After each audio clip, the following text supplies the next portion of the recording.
Düz bucaqlı üçbucağa qayıtdıq. Deməli, düz bucaqlı üçbucaqda çoxdur xassələrimiz. Əsas düz bucaqlı üçbucaq belə deyim, iki hündürlüyün bir təpədə, üçbucağın bir təpə nöqtəsində kəsişməsi düz bucaqlı üçbucaq yaradır. İki hündürlüyün bir təpə nöqtəsində kəsişmədən düz bucaqlı üçbucaq yaranır. Bəzən cümlənin içərisində bu cür də keçərli olur. Düz bucaqlı üçbucaqda A və B katetlər, C hipotenuzdur təbii ki. Deməli, ən böyük tərəf hipotenuzdur, ən kiçik tərəf isə hipotenuz, ən kiçik tərəflər isə katetlərdir. İki iti bucağı var, çünki daxili bucaqlarının cəmi 180-dir və biri 90 dərəcə olarsa 180-dən 90-ını çıxanda görürük ki, 90 dərəcə qalır. Deməli, iki iti bucağının cəmi 90 dərəcəyə bərabər olmalıdır. Üçbucaqda, düz bucaqlı üçbucaqda digər növlü üçbucaqlarda olduğu kimi fərq yoxdur. Bərabər yanlı, bərabər tərəfli, müxtəlif tərəfli. Bunda da hündürlük, median, tən bölən var. Düz bucaq təpəsindən çəkilmiş median yenə hipotenuzu iki bərabər parçaya ayırır. Bu mediandır. Median bərabərdir hipotenuzun yarısına. Deməli, median hipotenuzu iki bərabər parçaya ayırır və özünə bərabər qiymət alır. Tən bölən də adi qayda ilə düz bucağı iki bərabər, belə deyim ki, bucağa ayırır. Xassələrdəki bucaqlara və tərəflərə görə müəyyən olunur. Məsələn, düz bucaqlı üçbucaqda Pifaqor teoremi var, hansı ki, katetlərin kvadratları cəmi hipotenuzun kvadratına bərabərdir. Əgər katetlərindən biri məlum deyilsə, o zaman hipotenuzun kvadratından digər katetin kvadratını çıxacam və ya digər kateti tapmaq üçün, çünki iki kateti var. Hipotenuzun kvadratından katetin kvadratını çıxacam. Deməli, gəlin nümunələrlə göstərək. Məsələn, katetlərindən biri 5, biri 12-dir. Hipotenuzu tapmaq tələb olunur. Deməli, hipotenuzu tapmaq üçün 5'in kvadratı plus 12'in kvadratını yazacağım. C kvadratı 25 plus 144 bərabərdir 169. C də bərabərdir kök altı 169'dan çıxacaq 13. Tapdıq ki, hipotenuz 13'dür. Perimetrin adi qayda ilə perimetr nəyə bərabərdir? Bütün figurlarda olduğu kimi perimetr tərəflərinin cəminə bərabərdir. Yəni 5 plus 12 plus 13. O da bərabərdir 30. Düz bucaqlı üçbucaqda 30-90-60 qaydası var.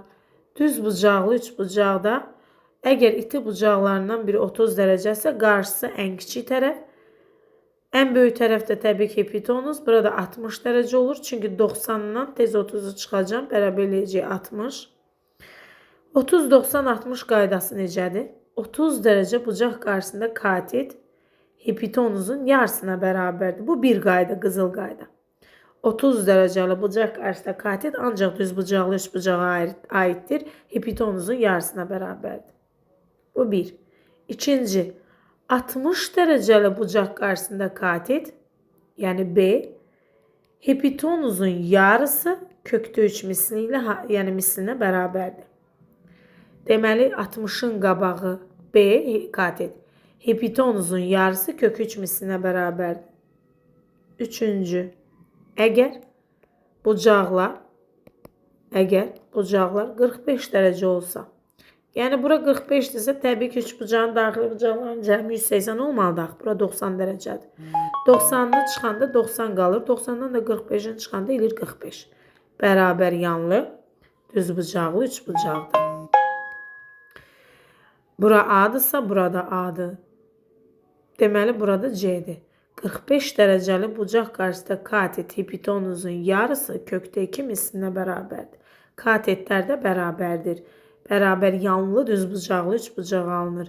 Təpədən çəkilən median həm tən bölən, həm də hündürlük olduğu üçün C bölü 2 düsturundan hesablayacağıq. Yəni, bərabər yanlı düz bucaqlı üçbucaqda. Düz bucaq təpəsindən çəkilmiş median hündürlük tən bölən 3'ü də eynidir və hipotenuzun yarısına bərabərdir. Düz bucaqlı üçbucaqda düzbucaqlı üçbucaqda əgər katetlər və hipotenuz məlumdursa, təpədən çəkilmiş hündürlüyün düsturu verirəm sizə. A vur B böl C.